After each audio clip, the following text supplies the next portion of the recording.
national holiday seems the right time to take stock of the meaning of patriotism.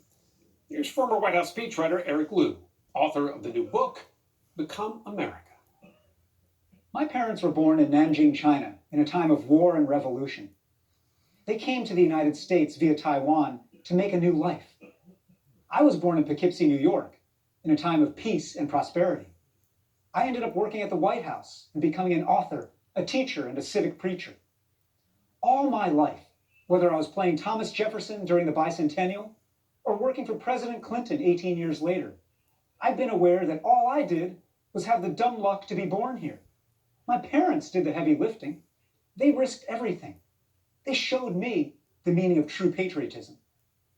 These days, we hear a lot of talk about love of country and who's a real American. But too much of this talk is patriotism on the cheap, saying we're number one without doing much to earn it. For nearly 20 years, 1% of Americans have done the heavy lifting of fighting wars in Iraq and Afghanistan.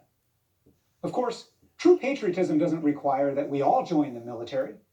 It does require us to show up more, contribute more, participate more, be more useful to more people, to vote, volunteer, serve, listen, learn, empathize, circulate power rather than hoard it. It's called living like a citizen.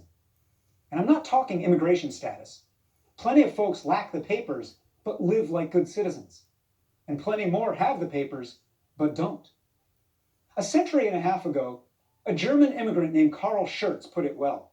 Schurz was one of the young reformers who tried to bring democracy to Germany in 1848, failed, then fled to America. He became an anti-slavery activist in Missouri, a Union general in the Civil War, then a U.S. senator in an age of jingoism and nativism, when demagogues were shouting, "My country, right or wrong."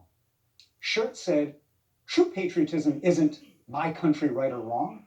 It's my country, when right, to be kept right, when wrong, to be set right.